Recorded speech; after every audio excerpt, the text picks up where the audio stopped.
और याद रखना, पिता कितना भी कठोर हो, पिता जितना कठोर होता है, मां उतनी ही कोमल और ममतामयी होती है। और याद रखना मेरे पागलों, तो दुनिया में सबका दिल दुखाना, पर मां बाप का कभी दिल मत दुखाना। बेटा हो या बेटी, कितने भी गड़बड़ हो, कितनी भी गालियां बकलें, उल्टा सीधा बोल लें,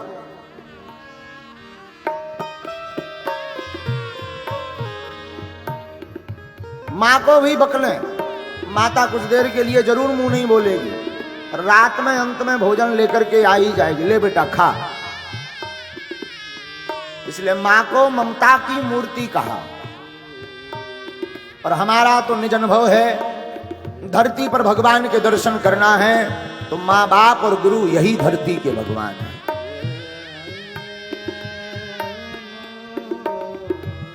मां से बड़ा ममतावान कोई नहीं होता।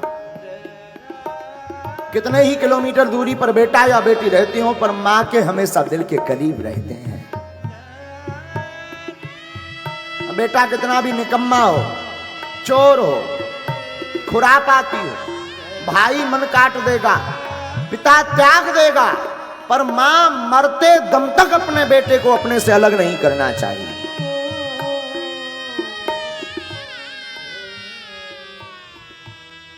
बुरा ना मानो मेरे पागलों, ये बात नोट कर लेना। जीवन में माता और पिता, माता पिता में जो मां है ना, मां कोई स्त्री नहीं है, मां कोई संबंध नहीं है, मां एक ममता की मूर्ति है।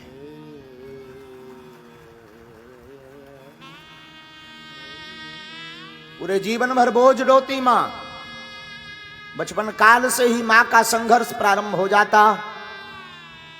अपने बेटा और बेटी को सूखे में सुलाती, खुद गीले में सोती।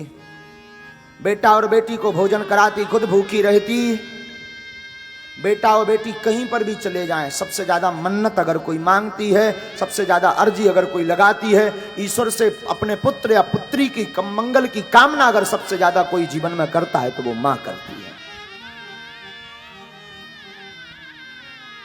मां बाप से बड़ा इस दुनिया में कुछ भी नहीं है। और उसमें भी मां एक ऐसा शब्द है जिस शब्द की कोई व्याख्या नहीं है।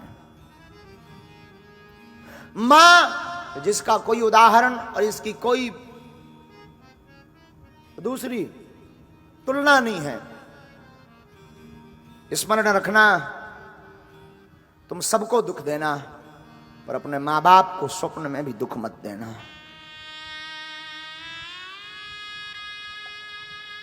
मां, सती की मां से आप चरित्र से ध्यान रखना। सती की मां जानती है कि मेरे पति बहुत खतरनाक हैं। सती की मां को पता है, इन्होंने आज्ञा दी कि शिव संबंधी कोई भी आए उनसे कोई नाता नहीं रखना है।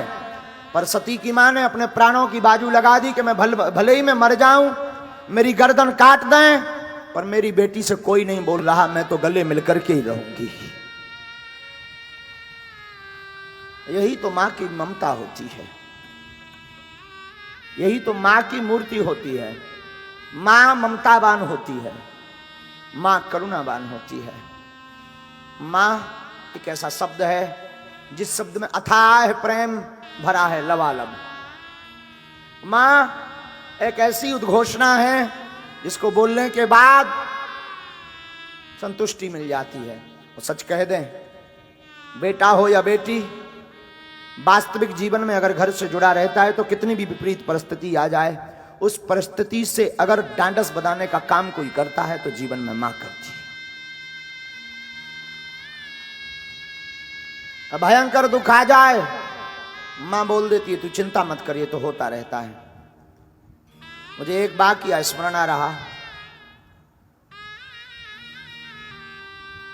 एक क्रिमिनल को फांसी की सजा मिली।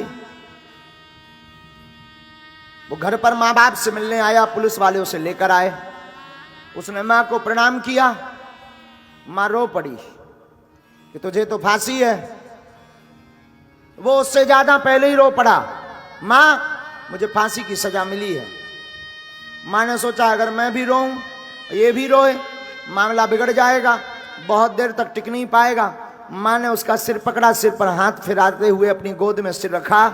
वो जंजीरों से बंधा था। जिस बालक को अपने हाथों से बांध करके रखती थी, उसका वो बालक आज जंजीरों से बंधा था। 2 दिन बाद उसकी फांसी थी, 2 दिन बाद उसको मरना था। फिर भी मां सहलाती हुई, अपने आप को भींचती हुई, अपने आप को कंट्रोल करती हुई क्या कहती है? वो कहती है, बेटा ये तो आना जाना सब ईश्वर के हाथ में है, तू चिंता मत कर, तू रो मत, 2 दिन ही जिंदगी के 2 साल मान। और जब बालक चला गया, लोगों ने उसकी मां की बड़ी तारीफ की, ये बड़ी ताकतवर है, ये बड़ी ढांढसमान है, ये तो बड़ी ज्ञानवान है। लेकिन जब लोग दोबारा मिलने गए तो उससे उसके पहले उस पुत्र को फांसी लगती, उसकी मां ने पुत्र के वियोग में प्राण त्याग दिए थे। और मरते मरते वो कहती जा रही थी कि मैं पुत्र को भले ही ये कह चुकी कि मरना और जीना तो ईश्वर के हाथ में है, पर मेरा हृदय जानता है मेरा पुत्र क्या है और पुत्र के जाने का दुख क्या है। लेकिन अपने पुत्र को प्रसन्न देने के लिए मैं रो नहीं पाई, और अब मैं रोऊंगी नहीं, अब मैं अपने प्राण त्यागूंगी। ये होती है माँ जो अपने बेटे को प्रसन्न रखना चाहती है, खुद मरना चाहती है।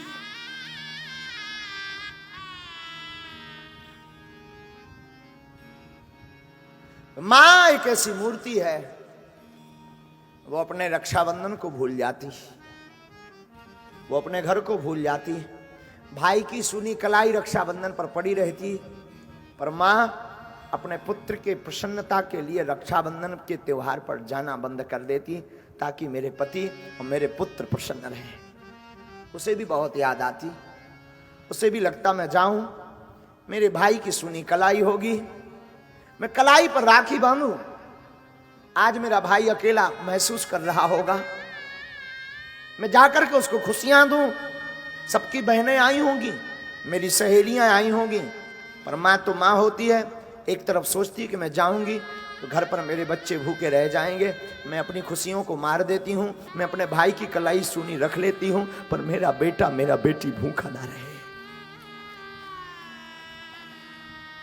ये है माँ, ये होती है साधु वो माँ।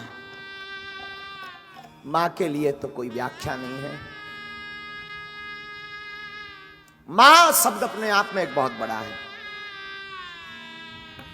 एक वीडियो हमने बहुत पहले किसी सज्जन ने हमें दिखाया था, उस वीडियो का चित्रण आज भी हमारे चित्त को झंझोर देता है।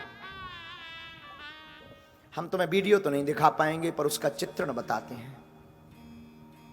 रोड के एक्सीडेंट में एक बंदर का बच्चा एक्सीडेंट में मर जाता है बीच रोड पर।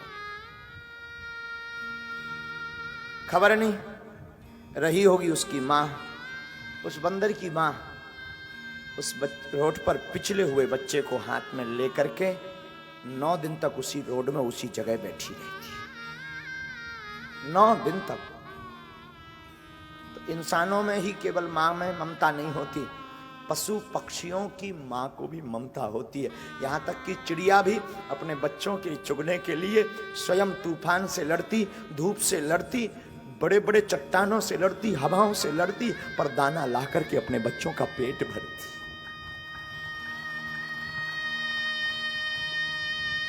इसी का नाम है मां, इसी का नाम है मां। मैं निवेदन करूंगा, मेरे भाई बहन, मेरे पागलों, तुम जीवन में सबको दुखी करना, मां बाप को दुखी मत करना। तुम सबके ऊपर चिल्ला पड़ना, औरों पर चिल्लाओगे कोई नहीं सुनेगा। एक तुम्हारी मां होती है जो तुम्हारा चिल्लाना भी सह लेती, कुछ नहीं बोलती, मौन हो जाती। औरों को तुम गाली देते हो, वो चांटा मारते हैं, पर एक तुम्हारी मां होती है जो तुम्हारी गाली भी सह लेती, तुम्हारे नखरे भी सह लेती है। तुम एक कपड़े उठाते हो 10 बिखेर देते हो, मां कुछ नहीं बोलती, चुपचाप उसको ठीक कर देती है। कभी पत्नी के साथ जीवन में ऐसा करना, तब खबर लगेगी। वो 4 सुनाएगी तब एक काम करेगी।